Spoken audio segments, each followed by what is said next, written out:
2021년 8월 15일 일요일에 거의 20년간의 공백을 거친 후 탈레반이 아프가니스탄의 수도 아프가니스탄을 다시 장악했습니다. 미국 주도의 연합이 철수하자 탈레반은 재편성하고 다시 한번 외부로 확장하기 시작했습니다. 서방 국가들에 의해 훈련받고 장비를 갖춘 아프가니스탄 국군으로부터 별다른 저항을 받지 않은 탈레반은 더욱 대담해져서 마을, 도시, 그리고 전체 지방을 재점령하기 위한 거의 번개전 같은 캠페인을 시작했고 그 결과 다시 한번 거의 완전히 통제하게 되었습니다. 이 땅은 50년 동안 대부분의 시간을 피로 물든 상태로 보낸 것 같습니다. 탈레반의 이야기는 20세기 후반과 21세기 초반의 아프가니스탄의 이야기입니다. 많은 주요 이슬람 국가들이 벗어난 이슬람 이데올로기에 쌓인 아프가니스탄은 항상 외부의 영향을 고집스럽고 격렬하게 그리고 항상 피를 흘리며 저항했던 땅이었습니다. 세계의 강대국들이 아프가니스탄을 더 넓은 세계관에 문화적으로 부합하게 만들려는 시도, 특히 여성의 대우와 과학기술의 적용에 관한 것은 현대 세계의 도구들이 고집스럽게 전쟁을 벌이는 옛날의 결정력과 대결하는 투기장을 제공하였습니다. 그러나 아프가니스탄에 개입한 거의 모든 외국 세력은 결국 그곳에서의 임무에 실패하였고 이로 인해 아프가니스탄은 제국의 무덤으로 알려지게 되었습니다. 이번에는 두 부분으로 이루어진 특별편의 첫 번째 부분에서 우리는 아프가니스탄의 현대 역사를 살펴보고 탈레반의 기원과 이념을 조사하며 그들의 부상, 추락, 그리고 권력 복귀를 그려볼 것입니다.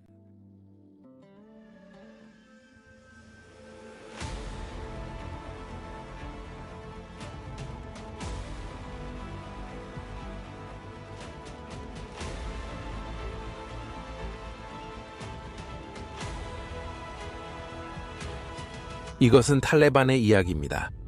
세계의 전쟁에 오신 것을 환영합니다. 19세기에는 오늘날 아프가니스탄으로 알려진 땅이 북쪽의 러시아 제국과 남쪽의 영국 제국이 통제하던 현대의 파키스탄인 영국 인도 사이의 경계로서 사자와 곰 사이에 끼어 있었습니다. 이 제국 간의 경쟁은 대게임이라고 알려지게 되었습니다. 두 나라 중에서 영국이 더욱 공격적이었으며 이 지역의 통제권을 두고 두 차례의 주요 충돌을 벌였습니다. 두 번째 충돌에서는 아프가니스탄의 땅이 영국에 양도되었고 외교 사안을 다루는 능력을 잃었습니다. 아프가니스탄은 내륙 국가이므로 외교관과 상인들이 통행을 허용해주는 이웃 나라들이 호의에 의존해야 했습니다. 19세기 말에는 아프가니스탄이 영국의 신하국가가 되어 경쟁 상대인 러시아 제국을 견제하는 대가로 영국의 무기, 상품, 돈을 받게 되었습니다. 그러나 듀랜드 라인의 설정으로 아프가니스탄의 국경이 명확하게 정의되면서 파슈툰족과 같은 많은 부족들이 아프가니스탄과 인도 사이에 나뉘게 되었습니다. 당연히 수백 년 동안 그 땅에 살아온 파슈툰족은 이 경계선을 받아들이지 않았고 그래서 유목민 부족들은 항상 그랬던 것처럼 새로운 국경을 자주 넘나들었습니다. 20세기 두 번째 10년이 되면서 아프가니스탄은 두 개의 세계로 이루어진 나라가 되었습니다. 시골에서는 오래된 부족의 방식이 계속되었고 수도 아프가니스탄과 같은 도시에서는 하비불라 왕 아래에서 더 현대적인 국가 개념이 번영하였습니다. 아프가니스탄의 통치 계급은 이제 영국의 꼭두각시로서 모욕을 받아야 하는 생활에 지쳐 완전한 독립을 요구했습니다. 하비불라가 그의 아들 아만룰렉에 암살당한 후 아만룰라가 그의 형을 제치고 왕위를 차지한 후에야 아프가니스탄은 독립을 선언했습니다. 아만룰라는 단지 일주일 동안만 통치했습니다. 이것은 1919년 5월 6일에 시작된 제3차 영국 아프가니스탄 전쟁을 촉발시켰고 이 전쟁은 2년 동안 계속되었으며 그 후 아프가니스탄은 독립을 얻었습니다. 아만룰라는 그의 왕국에 대한 완전한 통치를 추구했지만 이는 부족과 종교 지도자들의 권력을 빼앗는 것을 의미했으므로 아프가니스탄에는 평화가 찾아오지 않았습니다. 이런 움직임에 반대하는 사람들도 많았습니다. 따라서 아만룰라는 짧은 통치 기간 동안 개혁에 반대하는 반란을 겪었습니다.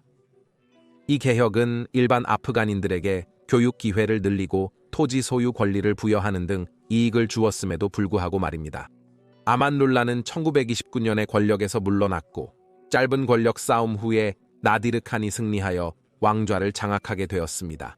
칸은 지도자들이 권력을 유지하도록 허용했지만 일부 민족 공동체들의 불만을 처리해야 했고 1933년에 암살당해 아들 자히르가 왕위를 계승했습니다. 자히르의 통치는 그의 아버지의 것보다 훨씬 오래 지속되었지만 그의 정부에서 연속적으로 총리를 맡은 그의 삼촌들에 의해 촉발된 이념적인 격변으로 표시되었습니다. 1955년에 자히르의 사촌인 다우드가 총리의 역할을 맡았고 그는 왕을 설득하여 군사적 지원을 위해 소련에게 돌아서게 만들었습니다. 1963년에 자히르는 민주주의 정책을 도입하여 입헌 군주제를 개발하려는 대담한 움직임을 보였고 이 정책은 1964년부터 1973년까지 지속되었습니다. 이 기간 동안 지식인들은 더 큰 자유를 누리며 여성들은 직장과 정부에 진출하기 시작했습니다. 그러나 이름에도 불구하고 아프가니스탄에서 정당 설립을 관리하는 법률은 실현되지 못했습니다. 1973년 다우드는 군대와 소련의 지원을 받아 자히르에 대한 쿠데타를 이끌었고 그는 정부의 실질적인 통제권을 잡았습니다. 다우드의 지배해 이 나라는 다시 한번 현대사회주의 이슬람 국가를 창출하려는 광범위한 개혁을 겪었습니다. 도시에서는 남성과 여성이 전통적인 로브를 벗어던지고 서양 스타일의 옷을 입기 시작했으며 그들은 처음으로 함께 공부하고 일하였습니다. 이는 아프간 사회의 보수적인 요소들이 매우 경멸하는 상황이었습니다.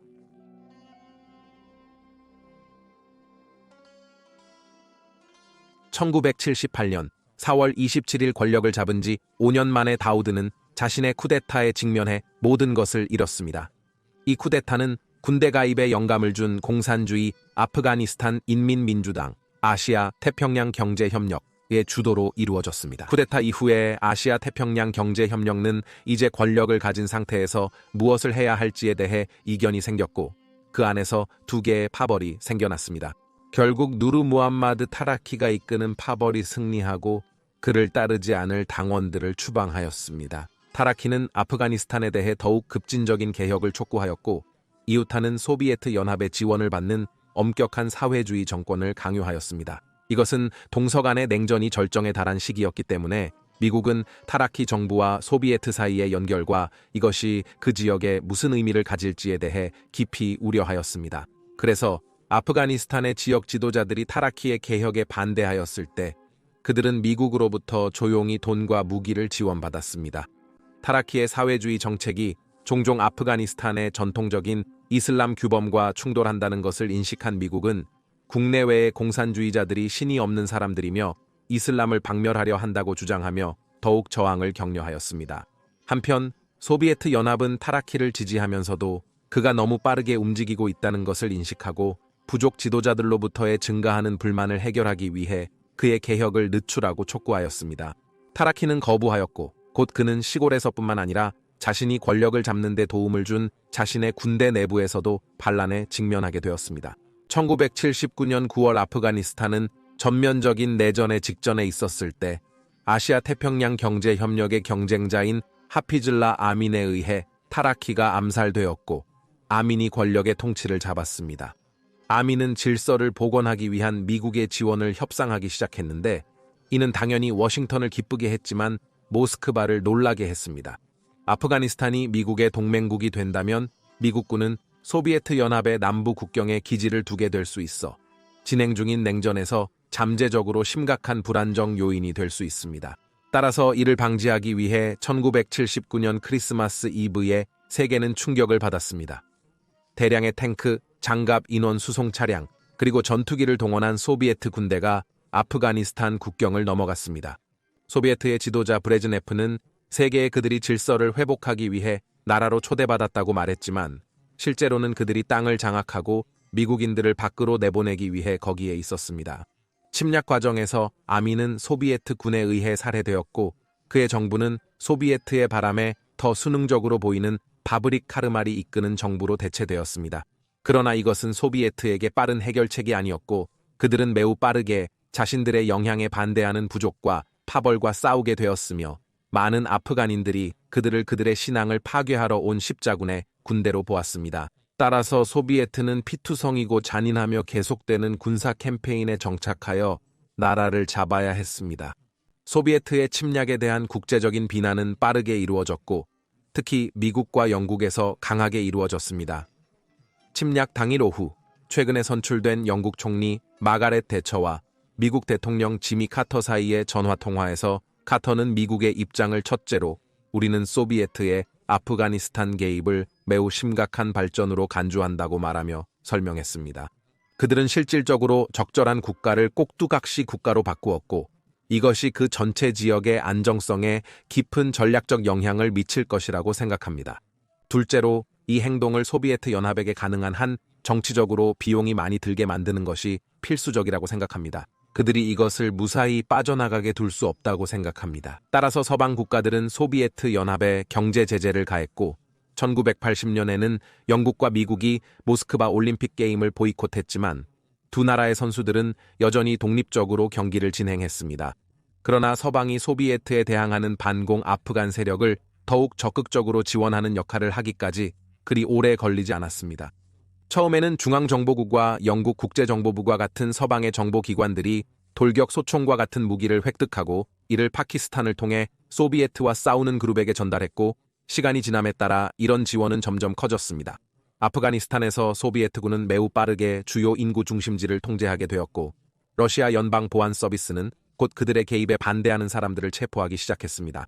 그러나 많은 시골 지역 사회의 유목 생활 특성을 고려하면 그들은 거의 항상 이동 중이거나 동굴이나 산에 숨어 있어서 그들을 찾는 것이 어려웠고 이로 인해 그들에 대한 공격 계획을 세우는 것이 매우 어려웠습니다. 아프가니스탄의 적절한 지도가 부족하고 그중 많은 지도에는 수마일에 이르는 부정확성이 있어 소비에트의 입장은 더욱 복잡해졌습니다.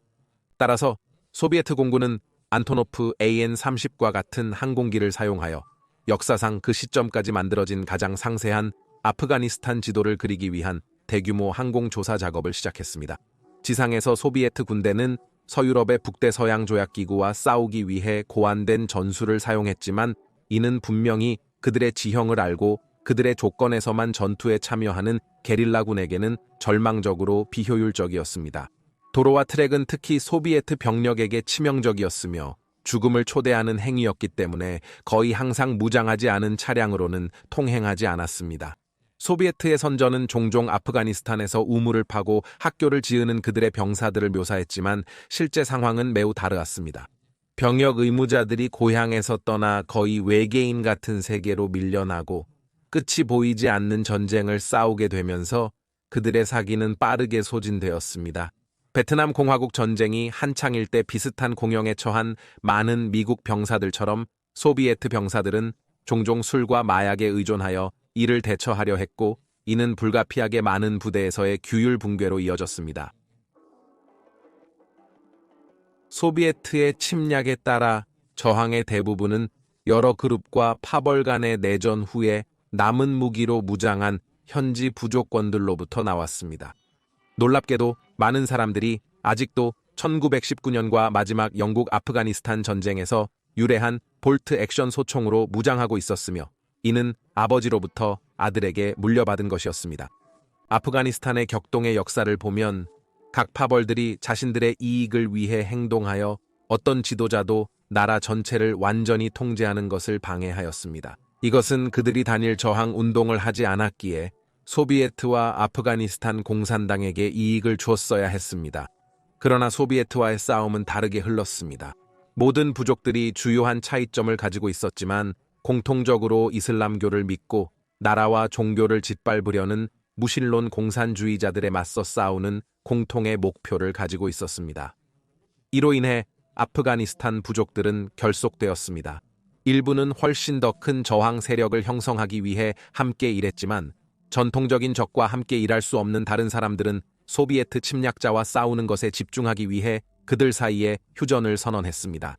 아프간 저항 세력은 총체적으로 무자히드로 알려져 있으며 이는 이슬람교를 대표해 싸우는 사람들을 의미합니다. 아프가니스탄에서 소비에트를 패배시키는 데 이해관계가 있는 지역의 사람들과 서쪽의 사람들에게는 무자히드는 자유의 전사로 보였고 이는 책과 영화에서 세계적인 공산주의에 대한 지속적인 투쟁을 상징했습니다.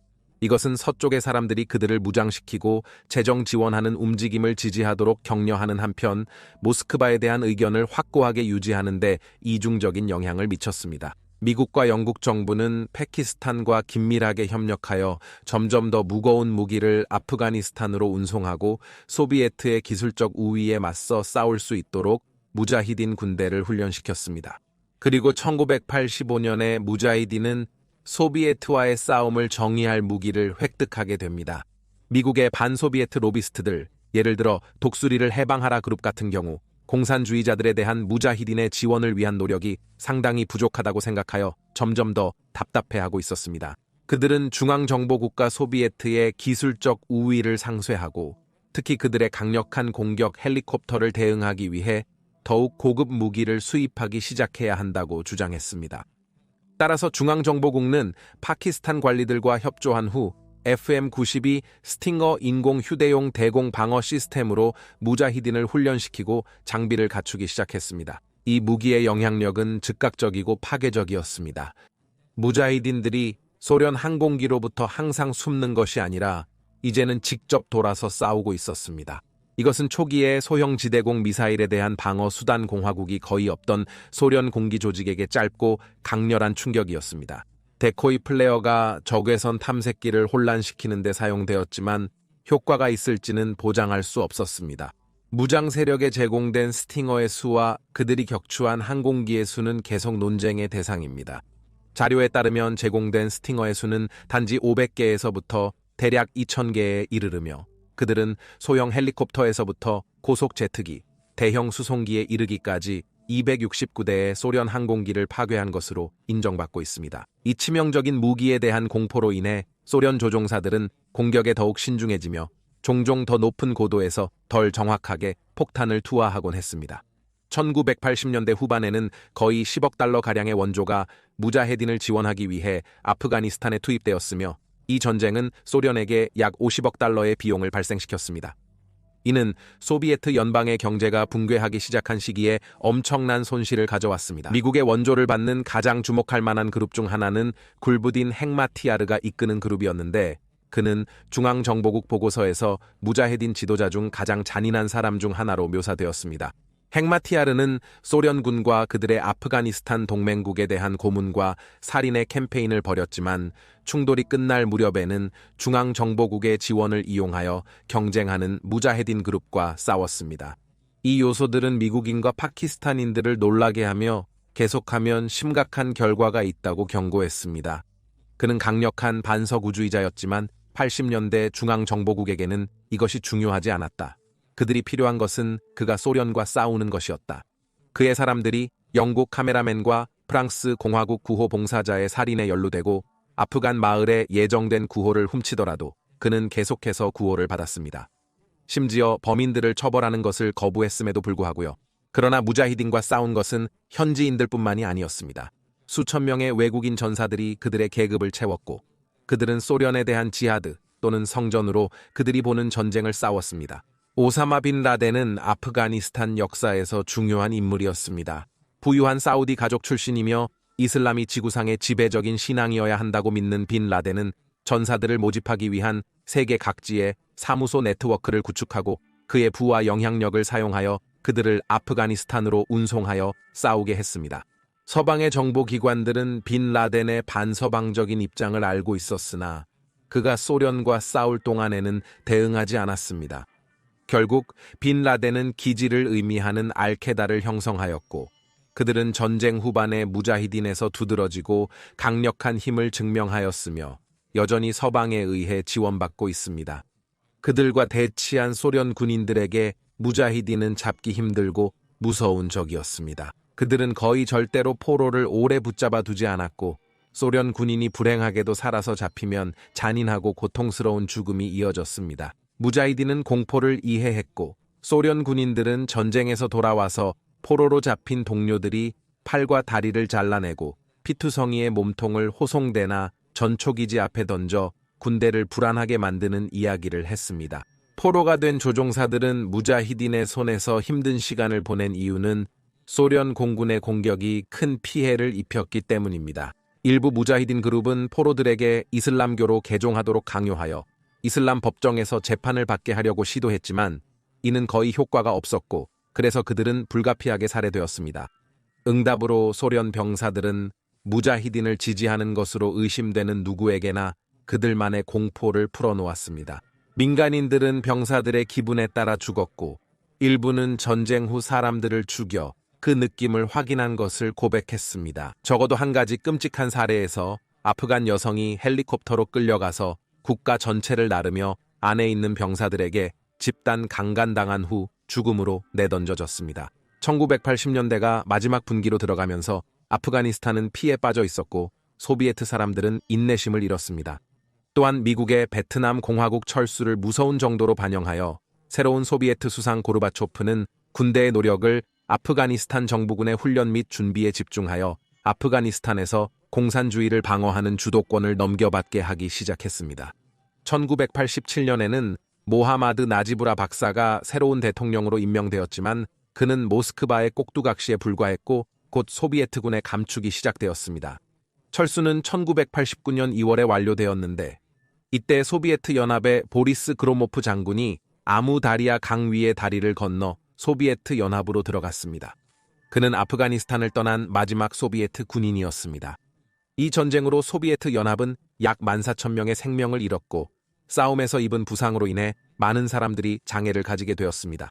아프가니스탄에서 돌아온 소비에트 사람들은 그들이 기대했던 영웅의 환영을 받지 못하고 대신 붕괴되고 있는 나라로 돌아왔고 그로부터 2년 후에는 더 이상 존재하지 않게 되었습니다. 그러나 무자히딘들에게도 축하는 없었습니다. 추정 150만 명의 아프가니스탄 사람들이 사망했을 뿐만 아니라 500만 명의 사람들이 장애를 가지게 되었고 또 다른 500만 명이 파키스탄의 난민 캠프에서 피난을 치러야 했습니다. 이미 충분한 피가 흘렀는데도 그 다음에는 불가피하게 일어났습니다. 싸울 소비에트 군대가 없게 되자 많은 파벌들이 과거의 원한을 다시 쫓기 시작하고 서로를 찢어놓았습니다. 내전이 터진 상황에서 남아있는 나지부라 병력들은 거의 싸움을 막을 힘이 없었습니다. 1992년에는 헥마티아르가 이끄는 파벌을 포함한 4개의 주요 파벌들이 모두 권력을 차지하기 위해 경쟁했으며 더 작지만 효과가 덜한 수많은 파벌들, 그리고 물론 혼란을 이용하려는 수많은 강도들이 생겨났습니다. 모스크바의 후원자들이 더 이상 없게 된 1992년 4월 나지부라는 사임을 강요당했고 아브둘라힘 하테프의 지도 아래 새로운 7인의 위원회가 설립되어 새로운 아프가니스탄 이슬람 국가를 통치하게 되었습니다. 그러나 이슬람법 복원에도 불구하고 평화 유지에 실패했습니다. 6월에는 이슬람 협회라고 불리는 주요 파벌 중 하나의 리더인 부르하누딘 라바니가 대통령으로 임명되었지만 헤크마티아르는 그와 함께 권력을 공유하라고 요구했고 두 사람에게 충성하는 군대들이 곧 아프가니스탄의 거리에서 충돌하기 시작했습니다. 라바니는 헤크마티아르의 조건에 동의하고 1993년 3월에 그를 총리로 임명했습니다. 그럼에도 이 나라는 계속 하락세를 보였습니다. 거의 모든 주요 도로에는 차량을 멈추게 하고 안전하게 통과할 수 있도록 통행료를 요구하는 강도무리가 널려 있었습니다. 이런 강도무리들은 때때로 몇 마일밖에 떨어져 있지 않아 빈곤한 아프간 사람들이 자신들의 지역 외부로 여행하는 것이 거의 불가능하게 만들었습니다.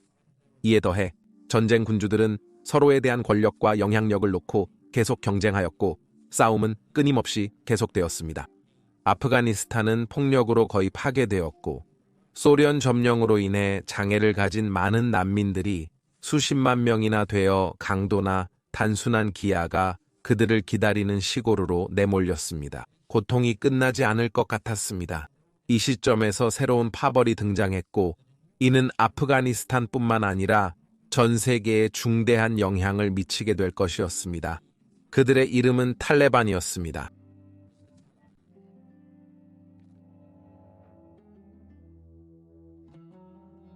탈레반으로 알려지게 될 그룹의 정확한 기원을 정확히 지정하기는 어렵지만 대부분의 사람들은 우리가 오늘날 알고 있는 그들의 초기 형성이 1994년 어느 시점에 이루어졌다고 동의합니다. 그 이전에 이 조직의 핵심은 소련과의 전쟁 동안 등장한 파슈툰 무자히딘 그룹으로 추적할 수 있습니다. 창립 멤버들은 모두 아프가니스탄과 파키스탄의 강경한 교사들 아래에서 극보수적인 이슬람 학교에서 공부했으며 그들에게 이슬람 법과 가르침에 가장 엄격한 해석을 심어주었습니다. 따라서 창립 멤버들은 파슈투너로 학생을 의미하는 그들의 이름인 탈레반을 결정했습니다. 그럼에도 불구하고 많은 사람들은 소련 전쟁의 경험 많은 베테랑이며 이는 그들의 상처로 증명되었습니다. 예를 들어 후에 아프가니스탄의 시장으로 재직하게 될 압둘 마지드는 다리와 두 손가락을 잃었고 누르딘 타라비, 모하메드 가우스 무라, 모하메드 오마르 모두 한쪽 눈을 잃었습니다. 이들은 탈레반 상위 지도부의 핵심을 구성하게 되었고 이로 인해 저자 아흐메드 라시드는 탈레반 지도부를 세계에서 가장 장애가 많은 지도부라고 묘사하게 되었습니다. 라시드에게 2001년 이전에 인터뷰를 받은 모하메드 가우스는 그 초기 시절의 탈레반 사이의 감정을 설명했습니다. 인용, 우리는 어떻게 이 상황을 바꿀지 오랫동안 이야기했습니다. 시작 전에 대략적인 계획만 있었고 실패할 것 같았지만 알라와 그의 제자들과 함께 일하고 있다고 믿었습니다. 그들의 엄격한 가르침에서 비롯된 그들은 무조건적으로 코란과 성직자 모하메드의 가르침에 의해 제시된 규칙인 샤리아 법의 극단적 해석을 믿었습니다.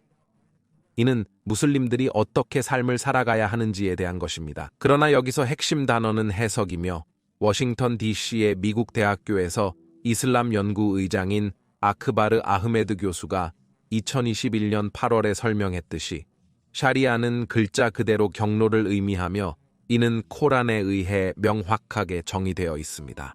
세기 동안 명성 있는 이슬람 학자들이 있었고 그들은 각각 다른 경향을 가졌습니다. 예를 들어 시아파 이슬람 학자들은 동일한 것에 대해 약간 다른 해석을 가질 수 있습니다. 더 동쪽에 있는 인도네시아의 학자들은 약간 다른 해석을 가질 수 있습니다. 이 모든 것들은 문화의 맥락에서 조정됩니다. 탈레반은 주로 그 지도자들이 다녔던 극도로 보수적인 학교에서 주로 모집하였고 단지 몇 개월 만에 무라 모하메드 오마르의 지휘 아래 약 12,000명의 추종자를 모았습니다. 탈레반의 많은 사람들에 따르면 오마르에게는 그가 아프가니스탄의 혼란을 종식시키고 일어나야 하며 알라가 그를 승리로 이끌 것이라고 말하는 여성의 비전이 보내졌다고 합니다. 다음으로 오마르에 이어 무라 모하메드 하산이 있었습니다. 투라비처럼 소련 전투에서 다리를 잃은 그는 나무로 만든 대체 다리를 착용하고 있었습니다. 하산은 탈레반의 노령 회원 중 한 명이었고 소련 점령 기간 동안 오마르를 알고 있었지만 그들은 다른 지역 무자헤딘 그룹에 속해 있었기 때문에 소련이 철수한 후에야 그들이 함께 일하기 시작했습니다. 두 가지 요인이 아프가니스탄의 농촌 인구들 사이에서 탈레반에 대한 지지를 불러일으켰습니다. 첫째, 그 시점에 여러 아프가니스탄 정부에 의해 통제되었던 많은 도시들과는 달리 농촌 공동체들은 거의 자신들의 마을 밖을 보지 않았고 확실히 국경을 넘어서는 것은 그들에게 관련이 없었습니다. 따라서 그들은 특히 교육과 직업을 부인받은 여성들의 다유에 관한 것일 때 도시 지역의 인구들보다 더 오래, 더 엄격한 샤리아 법의 해석에 매달렸습니다. 왜냐하면 그것은 그들이 아내, 어머니, 그리고 가정주부로서의 역할에서 필요하지 않았기 때문입니다. 그래서 그들은 탈레반과 문화적 친밀감을 느꼈습니다. 둘째로 그들이 외부인들과 주로 상호작용하는 방식은 소비에트 군대가 그들에게 자신들의 의지를 강요하고 때로는 무자히딘과의 싸움에서 고의적으로 또는 무심코 그들의 사람들을 죽이는 형태였습니다. 이것은 현지 인구나 무슬림이 아닌 사람에 대한 강한 외국인 혐오감을 불러일으켰습니다. 따라서 탈레반은 그들을 단지 정치적 힘으로만 보지 않고 신의 의지로 싸움을 끝내고 수년간의 전쟁으로 인해 입은 문화적, 종교적 피해를 복구할 수 있는 신성한 힘으로 보는 남성들을 모집했습니다. 이 전쟁은 아프가니스탄 사람들의 마음과 정신을 위해 벌어졌습니다. 혼란으로 인해 제공된 기회를 최대한 활용하여 탈레반은 파키스탄 정부의 지원 덕분에 공격을 시작했습니다. 파키스탄은 소련군과 싸우는데 많은 전투 경험이 있는 많은 탈레반을 보고 그들의 떠난 후에 서로 전쟁을 벌이는 파벌을 보고 중앙아시아에서 자신의 경제적 이익을 위한 이상적인 보완력으로 보았습니다. 파키스탄의 지원은 또한 두 나라 사이에 국제적으로 인정받는 경계선을 따라 있는 부족 지역의 사람들의 문화적이고 인종적인 유대의 영감을 받았습니다. 탈레반 민병대의 대부분은 주로 수니파 무슬림인 파슈툰족이었습니다. 경계를 넘어서 파슈툰족은 파키스탄의 총 인구의 약 13%를 차지했지만 군대에서 중요한 영향력을 가지고 있어 탈레반에 대한 지원을 빠르게 모으는 데 있어서 중요한 역할을 했습니다. 파키스탄은 탈레반에게 무기와 훈련을 제공했고 대가로 그들은 최근 전소련에서 분리된 투르크메니스탄으로 가는 파키스탄의 행렬이 탈레반의 통제하에 들어간 아프가니스탄의 일부 지역을 안전하게 통과할 수 있도록 도왔습니다. 파키스탄은 또한 탈레반 운동에 상당한 재정적 지원을 제공했고 이는 대부분 미국 달러의 가면 아래에서 이루어졌습니다. 이 돈은 그들이 밖으로 진출하면서 함께 운반할 수 있도록 큰 금속 케이스에 가까이 보관되어 탈레반 지도부에게 유지되었습니다. 초기에는 지금은 공영에 처한 라반이 정부가 새로운 파슈툰 운동에 손을 내밀었는데 그들이 반대하는 전쟁 군주들과 싸우는 데 중요한 동맹이 될 수 있다고 믿었습니다. 탈레반의 사절들이 아프가니스탄에서 라바니와 만났음에도 불구하고 제안된 동맹은 그들의 파키스탄 후원자들의 목표와 완전히 호환되지 않았고 따라서 둘 중 하나를 결정해야 했던 오마르는 파키스탄을 고수하기로 결정했고 이로 인해 결국 라바니를 적으로 만들었습니다. 그들의 합의를 준수하여 1994년 9월 12일 약 200명의 탈레반 전사들이 파키스탄에서 온 물품이 전쟁 군주들이 소유한 아프간 트럭에 실리는 국경 마을 스핀볼다크를 공격했습니다. 그 후에 전투에서 탈레반은 이 마을을 장악하고 인근 무기 창고를 공격하기 전에 단 한 명의 사람만을 잃었습니다. 이것은 라바니의 병력을 포함한 이전 그룹들의 노력에 비해 거의 번개처럼 빠른 속도로 진행된 캠페인의 시작이었습니다. 거의 그의 예언을 이루는 것처럼 오마르 아래의 탈레반은 그들의 형성 이후 1년의 승리를 거두었고 1994년 말까지는 거의 전체 칸다하르 지방을 점령하며 확장해 나갔습니다. 계속해서 아프가니스탄의 31가의 주 중 더 많은 부분이 그의 사람들에게 넘어갔고 1995년 중반에는 탈레반은 아프가니스탄 남부의 대부분을 점령하고 그들에게 반대하는 전쟁 군주와 부족 지도자들을 물리치고 있었습니다. 또한 소비에트 연방의 붕괴 이후에 생겨난 많은 무기 상인들이 아프가니스탄을 이상적인 시장으로 보았던 국제 커뮤니티의 누구든지에게 도움을 청하고 있던 라바니 대통령이 병력도 물리치고 있었습니다. 그런 무기 상인 중 한 명이 바이크터 부트였는데 그는 라바니 정부와 거래하기 위해 아랍에미리트의 회사를 설립했고 곧 그는 알바니아 공화국에서 라바니의 병력에게 무기를 공기로 운반하기 시작했습니다. 한편 소련 전쟁 시절 남은 라바니 정부의 여러 대의 항공기를 잡아낸 탈레반은 파키스탄과 항공기를 복구하기 위한 정비사들을 돌려보내는 거래를 세웠습니다. 1995년 여름까지 탈레반의 대변인은 그들이 이제 적들과의 지속적인 전쟁에서 전투에 투입할 수 있는 8대의 고속 전투기를 자랑스럽게 선언했는데 이는 대부분 칸다하르 주변에서 발견된 부품, 무기, 연료를 사용한 것이었습니다. 아프가니스탄 상황을 모니터링하는 국제사회는 1995년 8월 3일까지 이러한 주장에 대해 의심스러웠습니다. 그날 빅터 부트가 그의 무기를 배송하기 위해 임대한 러시아 회사인 에어스탄이 운영하는 화물기가 탈레반의 마이지-21에 의해 가로막혔습니다. 7명의 러시아 국적의 승무원이 탑승한 러시아 비행기는 칸다하르에 착륙하라는 명령을 받았고 그들은 탈레반에게 억류되었습니다. 탈레반은 화물실에서 약 30톤의 무기를 발견했습니다. 탈레반에 의한 러시아 국적자들의 체포는 국제적인 사건을 일으켰고 러시아와 미국의 외교관들은 그들의 석방을 위해 노력했습니다. 탈레반을 설득하고 그들의 석방을 희망하며 빅터 부트는 탈레반을 위한 옷, 음식, 전자장비를 싣고 칸다하르로 향하는 비행을 준비했습니다. 탈레반은 합의가 이루어질 경우 비행기를 비행 가능한 상태로 유지하기 위해 비행기의 승무원이 일반적인 유지 보수를 수행하는 것을 허락했지만 일이 줄을 넘어 월로 바뀌면서 점점 더 그럴 것 같지 않아 보였습니다. 1년 이상의 포로 생활 후 러시아 승무원들은 충분히 참았다고 결정하고 1996년 8월 16일에 탈출 시도를 결정했습니다.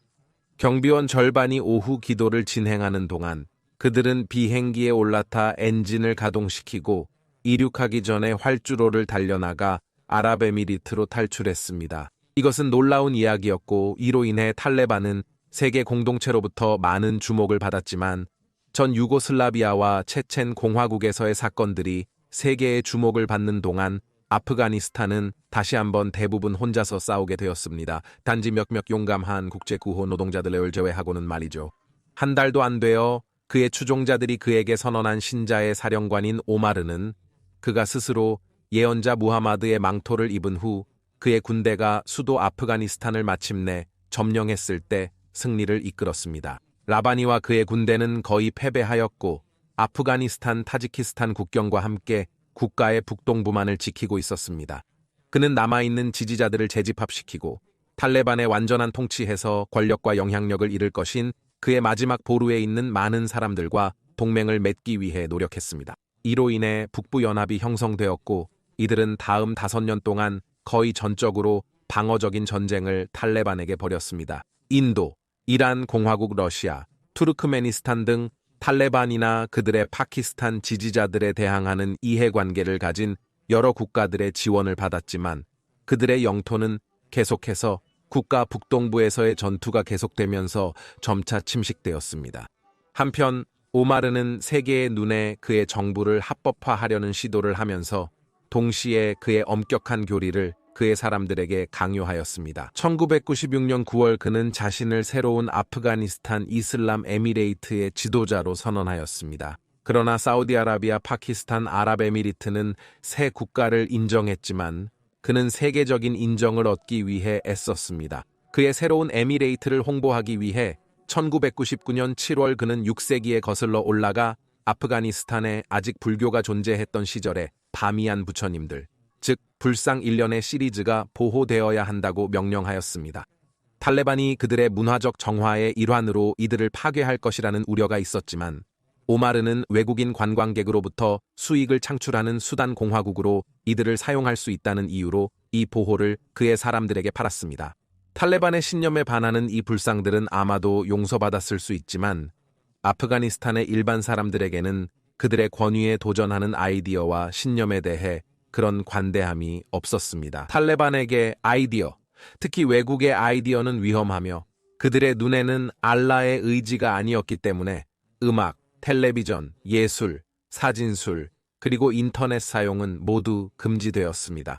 이제 불법이 된 장치들의 공개적인 파괴는 1930년대 독일 연방공화국에서의 유태인 책들의 소각과 무시무시한 공통점을 가지고 있었으며 사람들의 생각에 대한 또 다른 전쟁이 시작되기 시작했습니다. 탈레반 아래에서는 그저 무슬림이기만 한 것이 충분하지 않았고 대신 그들의 가장 엄격한 이슬람과 샤리아법 해석을 받아들여야 했습니다. 어떠한 형태의 반대 의견에 대한 관용도 없었고 탈레반의 의지를 위반하는 것으로 잡힌 사람은 알라의 의지를 위반한 것으로 몰아붙여져 가장 사소한 범죄에 대해서도 엄격하게 처벌받았습니다.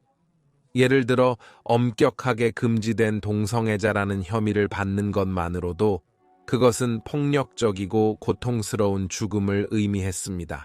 따라서 아프가니스탄의 남성들은 보복을 두려워하며 매일 매분마다 탈레반에게 자신을 증명해야 하는 삶을 보냈습니다.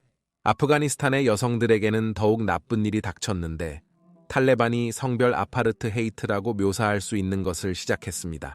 전국의 여학교는 즉시 폐쇄되었고 어떤 종류의 전문 여성들도 계속 일하는 것이 금지되었습니다. 여성들의 가장 기본적인 인권마저 제한되었는데 이제 여성 인구는 사실상 가택연금 상태에 놓여 있어 남성 가족 구성원의 동행 없이는 집을 나설 수 없었습니다. 또한 여성들은 언제나 공중에 자신들을 숨기도록 강요받았고 그들의 전체 몸은 부르카에 의해 가려졌으며 그들이 볼 수 있도록 눈 위에 작은 금속 그물만이 있었습니다. 일부 경우에는 집의 창문마저도 칠해져서 그들의 남편 이외에는 그들이 베일을 벗은 모습을 볼 수 없게 되었습니다. 끔찍한 한 사건에서는 노년 여성이 금속 우리로 잔인하게 폭행당해 다리가 부러졌습니다. 그녀의 범죄는 걸으면서 실수로 발목을 드러냈다는 것이었습니다. 이 제한은 의료 직업에까지 확장되어 탈레반 정권 초기 여성들에게 심각한 건강 문제를 초래했습니다. 남성 의사는 여성 환자를 진찰할 수 없었지만 동시에 여성들은 의료 직업을 배우거나 실습할 수 없었습니다. 따라서 탈레반 아래의 여성들은 남성들이 치료받을 수 있는 수많은 의료 상태에 시달렸고 이는 종종 생명을 위협하거나 생활을 바꾸는 결과를 초래했습니다. 역사적으로 억압받는 많은 인구와 마찬가지로 탈레반 아래의 많은 여성들은 필요한 것을 얻기 위해 강제로 지하로 들어가야 했습니다. 가장 기본적인 의료 실습을 받은 여성들은 가능할 때마다 동료 여성들에게 서비스를 제공했고, 종종 해외의 친구와 가족 또는 일부 구호 조직의 비밀스러운 도움을 받았습니다. 또한 비밀 학교가 설립되어 소녀들에게 읽고 쓰는 법을 가르쳤지만 발각될 두려움은 항상 있었고, 이러한 활동에 참여하는 것에 대한 처벌은 매우 가혹했습니다. 일부 여성들에게는 이것이 너무 과하고 이슬람교에서의 자살의 영적 결과를 두려워하여 그들은 북부 연합이나 아프가니스탄의 이웃 국가 중 하나로 도망치려고 시도했습니다. 그들은 이것이 얼마나 위험한지 알고 있었습니다. 발각되거나 체포될 두려움뿐만 아니라 강도에게 살해당하거나 살기 어려운 지형을 가로질러 힘든 여정을 견디지 못할 두려움도 있었습니다. 그들이 이런 탈출을 시도하다 탈레반에게 체포되면 그들은 종종 남편에게 간음죄를 저지른 혐의로 공개적으로 돌로 맞았습니다. 그러나 많은 여성들은 위험을 무릅쓰고도 전진했습니다. 왜냐하면 자유를 얻거나 과정에서 죽어도 적어도 고통은 끝나게 될 것이라는 것을 알고 있었기 때문입니다. 21세기가 시작될 때쯤 카메라 기술의 소형화에 대한 개선으로 인해 인도주의 기관들과 아프가니스탄의 반탈레반 세력들이 마침내 세계에게 그 나라에서 무슨 일이 일어나고 있는지 보여줄 수 있게 되었습니다. 여성들이 픽업 트럭 뒷부분에 태워져서 스포츠 경기장으로 데려가져 공개적으로 맞고 채찍질을 당하며 많은 경우에는 야유하는 군중, 아이들 앞에서 총으로 살해당하는 모습의 영상은 전 세계를 충격에 빠뜨렸습니다. 그러나 상징적 제재 외에는 아무런 조치도 없었습니다. 서양 언론의 주목과 결과적으로 서양인들의 관심사항으로서 러시아군이 분리주의 공화국을 잡기 위한 잔인하고 피비린내 나는 캠페인에 참여하고 있는 체첸 공화국의 상황과 유엔 및 북대서양 조약기구의 유고슬라비아 전 지역에서 일어나고 있는 인종 청소를 막기 위한 노력이 아프가니스탄에서의 사건들을 덮어버렸습니다.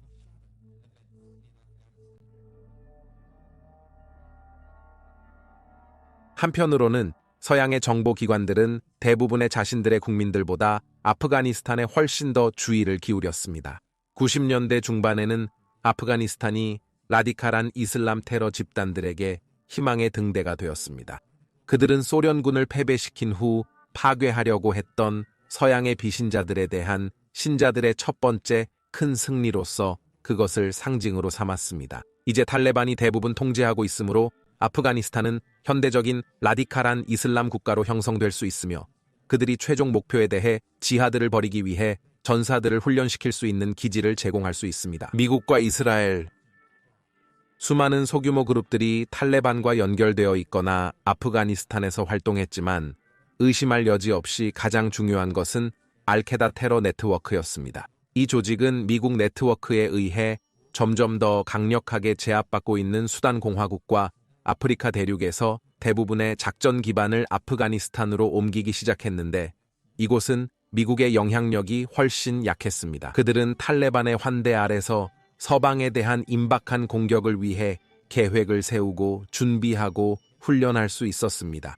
알케다를 당시 지하디 그룹들보다 더 큰 위협으로 만든 것은 이 조직이 얼마나 복잡하게 세계 지하드 캠페인에 연결되어 있었는지였습니다. 알케다가 아프가니스탄으로 이동하는 동안 미국 정보기관은 조직을 떠나고 싶어 하는 알케다 운영자와 접촉하여 정보를 교환하고 미국에 보호를 제공했습니다. 이 탈영자는 신문의 오사마 빈 라덴이 이제 다양한 그룹의 지도자들로 구성된 이사회를 가진 다면적인 세계 지하디 조직의 수장이며 이들 그룹은 알케다와 동맹을 맺었거나 단순히 그에게 흡수되었다고 설명했습니다. 서방 정보기관은 1989년부터 소련에 대한 그들의 일시적인 동맹을 모니터링해왔으며 그는 사우디아라비아로 돌아와 영웅적인 환영을 받았습니다. 그러나 그해 8월에 사담 후세인이 쿠웨이트를 침략하고 이라크 공화국군이 사우디 왕국을 위협하자 그의 조국과의 관계는 곧 쓰라린 것으로 바뀌었습니다. 빈 라덴은 사우디 왕에게 자신의 라디칼한 이슬람 전사 네트워크를 이용해 사우디아라비아를 방어하겠다고 제안했습니다. 그러나 팔드 왕은 빈 라덴에게 상상도 못할 일을 했습니다. 그는 미국과 그들의 서방 동맹국에게 도움을 청했습니다. 빈 라덴은 분노하여 수단 공화국으로 이동하여 그곳에서 권력을 통합하고 그의 재산을 사용하여 믿지 않는 이들과 그들과 함께 일하는 어떤 이슬람 정부나 기관에 대한 지하드를 촉진하고 지원하기 시작했습니다. 1993년 그는 트럭에 적재된 폭발물이 쌍둥이 타워 아래의 지하 주차장에 주차된 후 뉴욕시 월드 트레이드 센터에 대한 공격을 공개적으로 칭찬했습니다. 그의 의도는 폭발로 거대한 건물들을 넘어뜨리는 것이었습니다. 이 공격은 이런 면에서 실패했지만 6명이 사망하고 1000명 이상이 부상했습니다. 그러나 그것보다 더 중요한 것은 이 공격이 당시 미국 역사상 미국 토양에서 가장 심각한 테러 공격이었기 때문에 미국인들을 깊은 충격에 빠뜨렸습니다. 빈라덴은 이 사실들을 잊지 않았습니다. 1996년 빈라덴이 아프가니스탄에 도착했을 때 그는 테러 지원 때문에 사우디 시민권을 잃었습니다. 90년대 이슬람 테러의 파도에 대한 빈라덴의 직접적인 영향을 평가하면서 서양의 정보 분석가들은 그가 주로 자금 제공자와 홍보자의 역할을 하고 있다고 믿었습니다. 그러나 1996년에 서양으로 망명한 사람은 이 개념을 반박하면서 빈라덴이 공격의 직접적인 계획 및 준비에 적극적으로 참여하고 있다고 주장했습니다. 빈라덴은 아프가니스탄 도착 후 서양에 대한 전쟁을 즉시 이어갔습니다. 그리고 1996년 8월 런던에 기반을 둔 아랍어 신문 알쿠즈 알 아라비는 빈라덴이 쓴 두 성지의 땅을 점령한 미국인에 대한 전쟁 선언이라는 제목의 26페이지 문서를 게시했습니다. 이것은 알카에다가 미국과 그의 동맹국에 대한 지하드를 개요화하는 이슬람 법률, 즉 페스와를 통과시키는 것이었습니다.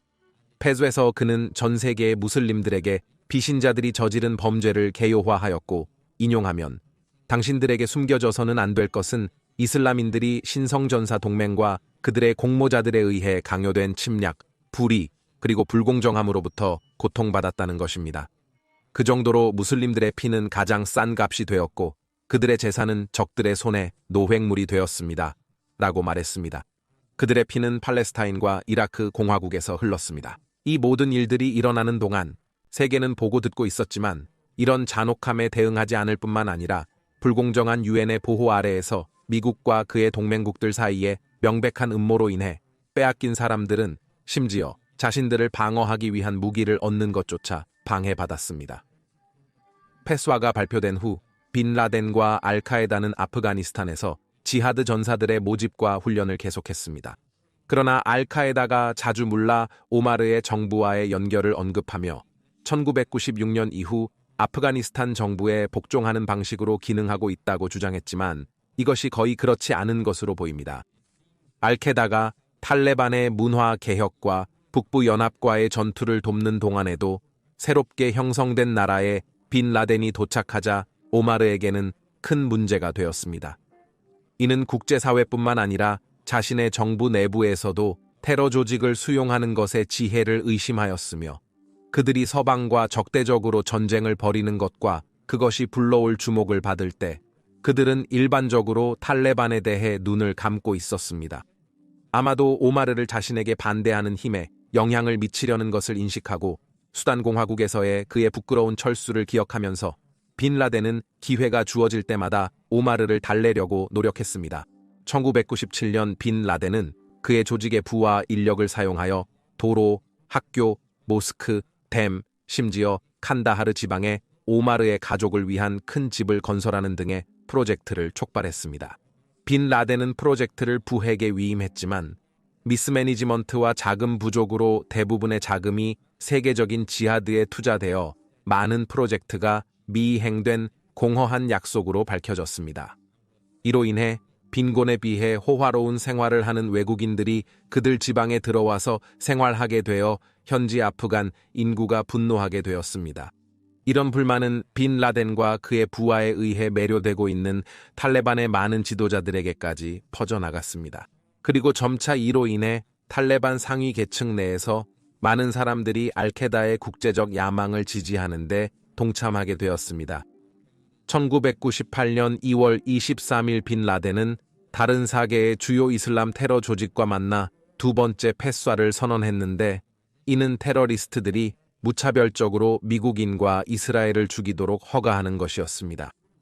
5명의 서명자들은 자신들을 유대인과 십자군에 대한 세계 이슬람 전선으로 식별하고 그들이 사우디아라비아와 이라크 공화국의 지속적인 미군 점령과 이스라엘에 대한 미국의 지원을 반대하는 패쏴를 선언했습니다.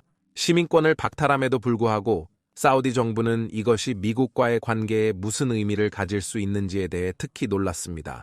그래서 1998년 6월 당시 사우디 정보기관의 수장이었던 프린스 빈 파이살 알 사우드가 아프가니스탄으로 여행하여 오마르와 만났습니다. 사우디 프린스는 빈 라덴 문제에 대한 자신의 나라의 입장을 설명하였고 탈레반이 그와 알케다를 그들의 나라에서 추방하거나 대안으로 그를 사우디 당국에 인도하라고 요구하였습니다. 그렇지 않으면 두 나라 사이의 관계에 대한 결과가 있을 것입니다. 사우디는 오마르에게 제안을 더 매력적으로 하기 위해 아프가니스탄에 추가 지원을 제공했습니다. 이는 탈레반군이 북부 연합군과 전투에서 사용한 400대의 새 삭사 픽업 트럭을 아프가니스탄 지형으로 이동시키는 것을 포함하였습니다. 오마르는 처음에 거래를 받아들이는 듯했으며 사우디아라비아가 그의 정부를 인정하는 소수 국가 중 하나였기에 그들이 자신의 편에 서 있다는 것을 알았습니다.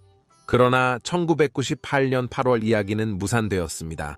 투크리의 요구를 알게 된 빈 라덴은 그를 그와 그의 사람들이 전쟁 중인 시온주의자 십자군의 사절로 공개적으로 비난했습니다. 한편 미국에서는 중앙정보국 연방수사국 그리고 펜타곤이 아프가니스탄에서 빈 라덴을 납치하는 계획을 탐구하고 있었습니다. 우세한 계획은 현지 아프간 용병을 고용하여 빈 라덴을 포획하고 그를 사막에 미리 정해진 위치로 데려가는 것이었습니다. 그곳에서 특별히 개조된 C-130 헤라클레스 화물기에 단거리 이착륙 버전이 착륙하여 그를 돈과 교환할 것입니다. 빈 라덴이 90년대 초 소말리아에서 미군에 대한 공격과 연관되어 미국에 기소된 후 이 계획은 진행될 것처럼 보였지만 주요 참여자들 간의 불일치와 헤라클레스가 격추되는 등 무언가 잘못될 경우 어떻게 해야 할지에 대한 우려로 배치 명령이 지연되었고 결국 계획은 보류되었습니다. 나중에 미국은 소말리아에서의 공격에 대한 빈 라덴에 대한 기소를 폐기했습니다. 이제 탈레반 아래에서 아프가니스탄에 확고하게 자리 잡은 빈 라덴은 그가 오랫동안 꿈꿔왔던 미국에 대한 화려하고 눈에 띄는 공격을 실행할 시간이었습니다. 세심한 계획과 준비 끝에 1998년 8월 7일 탄자니아 공화국과 케냐 공화국의 미국 대사관이 동시에 트럭 폭탄으로 공격을 받았고 이로 인해 총 60명이 사망하고 200명 이상이 부상을 입었습니다. 이 공격은 알케다 계열의 이집트 이슬람 지하드라는 그룹에 의해 수행되었지만 공격 날짜가 사우디아라비아에 도착한 미국군이 사담을 대항하기 위한 것이었던 8주년이었기 때문에 빈 라덴이 지휘했을 것으로 의심되었습니다. 이러한 믿음은 가짜 여권으로 파키스탄에 입국하려던 모하메드 사디크 하와이다라는 이름의 팔레스타인 남성이 체포되었을 때 확인되었습니다. 신문해 그는 알케다의 테러 네트워크의 일원이며 그가 케냐 대사관 공격에 관여했음을 확인했습니다. 워싱턴에서 클린턴 행정부는 그들의 광범위한 정보 네트워크를 사용하여 집중 조사를 시작했습니다. 그들은 곧 더 많은 공격이 계획되어 있으며 빈 라덴이 또한 미국의 인구 중심지에 대응하기 위해 대량살 상무기인 화학무기를 획득하려고 시도하고 있다는 증거를 쌓기 시작했습니다. 따라서 빈 라덴은 연방수사국의 10대 수배자 목록에 올랐고 이로써 미국 국민 대다수는 처음으로 그들에게 지하드를 선포한 이 남자를 알게 되었습니다. 그는 드디어 눈부시게 미국을 상처 입히는 그의 야망을 이루었고 그의 최고 지하드 지도자로서의 위치가 확보되었지만 대가를 치러야 했습니다. 일주일 후인 1998년 8월 14일 아라비아해를 항해하던 미국 해군의 4척의 전함과 1척의 잠수함이 토마호크 크루즈 미사일을 발사기에서 발사하기 시작했습니다. 미사일이 공중에 떠오르면서 그들은 자신들을 재구성하여 날개를 바깥쪽으로 펼치고 파키스탄 상공을 북쪽으로 날아가 아프가니스탄으로 들어가 미국 정보기관이 빈 라덴을 포함한 알케다 최고 지도자들의 정상회담이 열리고 있다고 믿는 훈련 캠프를 공격했습니다. 미국에서 무한한 도달 작전이라고 명명된 이 작전의 목표는 가능한 한 많은 알케다의 상위 지도부를 동시에 제거하고 무기화될 수 있는 화학물질을 제조하는 능력을 파괴한 것이었습니다. 후제서는 붉은 바다의 전함들이 알시페 위치한 사이트에 토마호크 미사일을 발사해 빈 라덴이 화학 무기를 제조하고 있다는 의심을 제기했습니다. 훈련 캠프와 알시파는 이 공격으로 큰 피해를 보았으며 탈레반은 21명이 사망하고 많은 부상자가 발생했다고 주장했습니다. 민간인도 포함되었습니다. 클린턴 대통령이 미국 국민들에게 연설하면서 그의 행정부의 공격에 대한 의도를 설명하였고 그는 우리의 목표는 테러였다라고 말했습니다. 우리의 임무는 명확했습니다. 오사마 빈 라덴에 의해 지원되고 연계된 급진적인 그룹들의 네트워크를 공격하는 것이었습니다. 오늘날 세계에서 가장 주요한 국제 테러 조직자 및 자금 제공자일지 모릅니다. 미국은 이 작전을 성공적이라고 판단했습니다. 그러나 빈 라덴은 살아남을 뿐만 아니라 그의 명성은 이슬람 테러리스트들의 세계에서 상승하였고 그는 서방에 대한 그의 지하들을 계속하기 위해 신에 의해 보호받은 것처럼 보였습니다. 게다가 알케드에 대한 피해는 미국이 원했던 것이 아니었고 대부분의 훈련생들은 실제로 파키스탄인으로 논란의 여지가 있는 카슈미르 지역에서 인도에 대한 반란에 참여하려고 준비하고 있었습니다.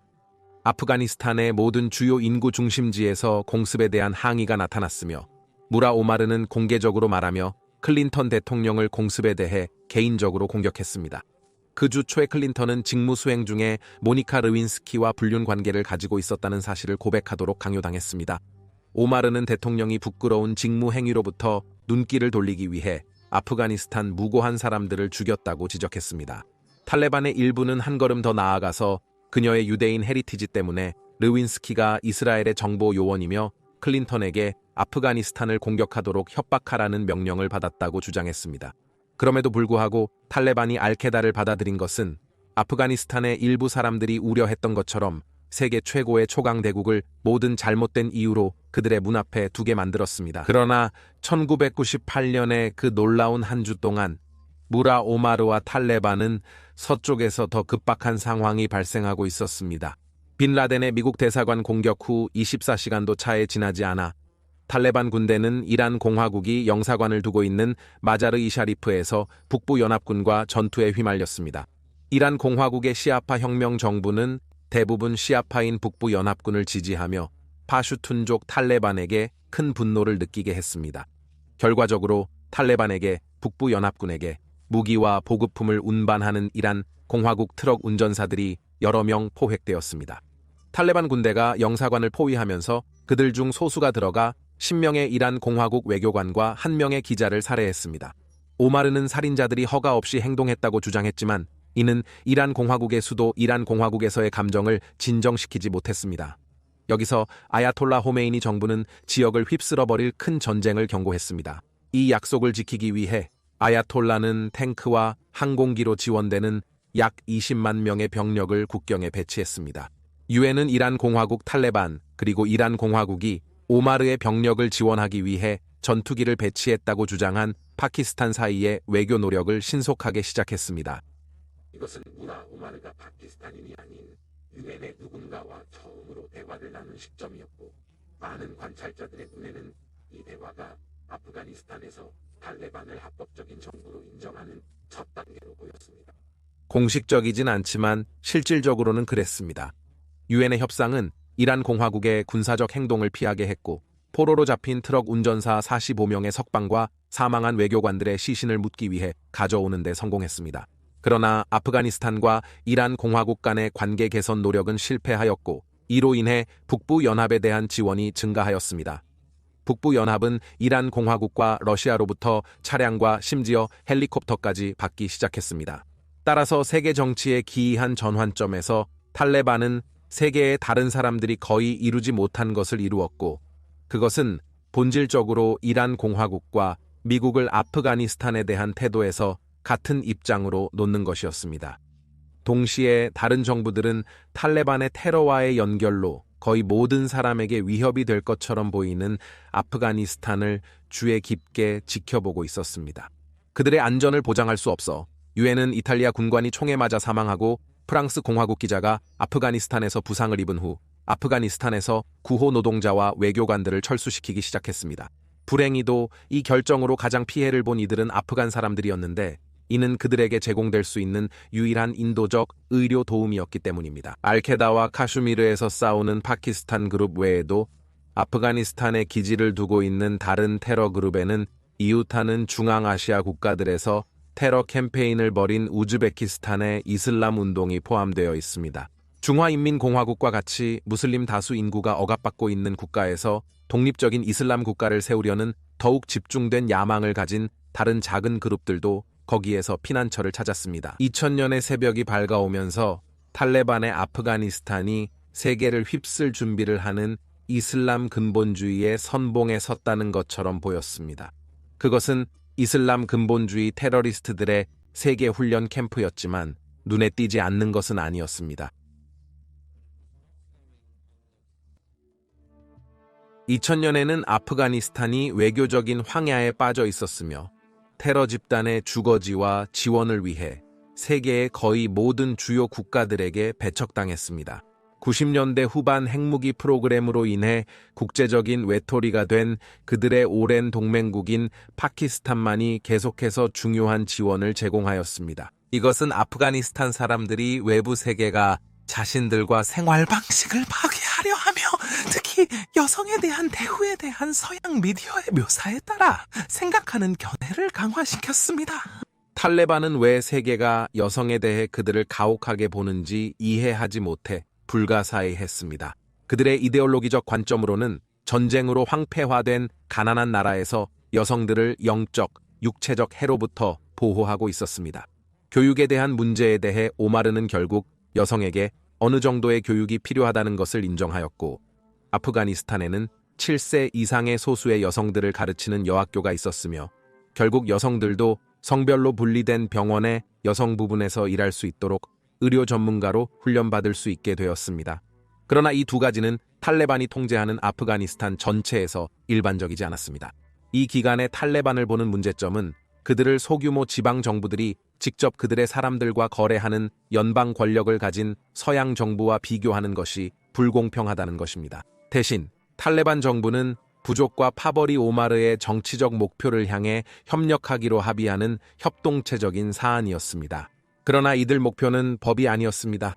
그래서 아프가니스탄에서 일부 소녀들은 기본 교육을 받았지만 이것이 시골에서 일어날 수 있다는 개념 자체가 단숨에 기각되었습니다. 결과적으로 2000년에 탈레반은 조직의 조화에 균열이 시작되고 있다는 것을 발견했습니다.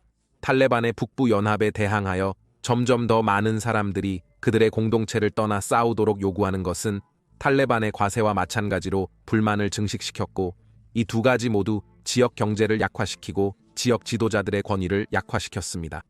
오마르는 항상 국가의 어려움의 대부분을 국제사회가 보류한 돈과 외국 원조의 부족을 비난했습니다. 그래서 2000년 1월 13일에 탈레반 경비원들이 그들이 지키고 있어야 할 국고에서 20만 달러 상당의 돈을 훔쳤을 때 나라의 경제는 며칠 동안 급격히 멈추었습니다.